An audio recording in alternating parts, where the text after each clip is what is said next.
Hey, good morning, everybody. In New York City here, LaGuardia Airport. Some of you may know I got stranded here last night, and oh my God, it's been actually pretty cool. I got to get some rest. I needed some rest, and so today I'm flying out early, 5:30 this morning, going back into Nashville today. But I had a different video that I was going to log today, and I thought I'd put one on because of just what happened to me this morning. We were waiting for the shuttle and getting ready to come to the airport, and but let me ask you a question. Have you ever just met someone, I mean, just seen them, and they just ticked you off? I mean, they irked you. They just made you want to say something. Those of you that know me know that I usually don't have a problem saying something. So I've got to bite my tongue every once in a while. But the shuttle came around, and as the shuttle came around, the guy got out and he said, "Ladies and gentlemen, if you're in Terminal C or D, or if you're flying Delta today," he said, "it's taking about an hour for us to get to those terminals. The traffic is really bad in New York today, and it's going to be really difficult." So before the guy could even finish, this loud guy in front of me goes, "What are you kidding me? Come on!" And he starts doing all this screaming and yelling, and the guy goes, "Sir, I'm sorry, listen for a minute." He goes, "What are we supposed to do?" He goes, "Well, about 5 minutes right there across the freeway is the terminal, and you can literally walk there in 5 minutes." And I thought to myself, "Man, that's not that bad." He goes, "Seriously?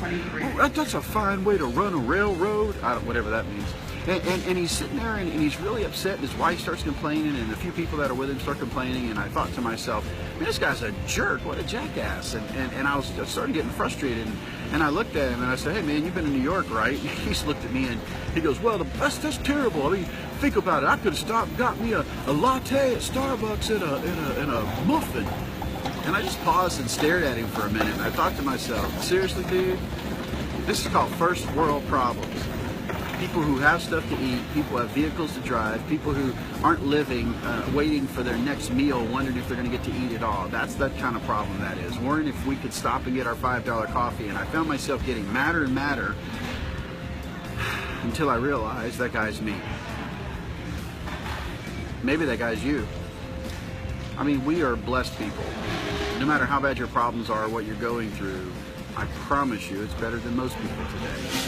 Now, I know there's exceptions to the rule, and that's probably why I started thinking about this. I mean, about last week I was watching a video, and on this video were people who are cancer survivors and people who are going through cancer chemotherapy treatment. And as I watched them, one lady looked and she said, "I'm in stage 4, but this has given me some extra days." And the gentleman looked at her and said, "But you're smiling." She said, "I'm here and I'm blessed, and I got one more day to live." Here we are complaining about our inability to get a $5 or $6 coffee, and she's just glad she can get her next breath, which is priceless. So what's the answer here?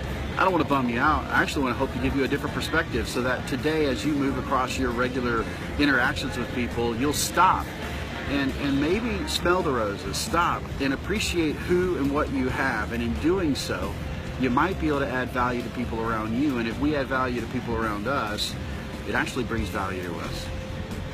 You and I will be better. Of course, I'm not ragging on you. I realize I got a lot of change and I've got to do. So let's all go onto it. Let's work together. Let's make this thing a positive interaction, no matter how bad it is.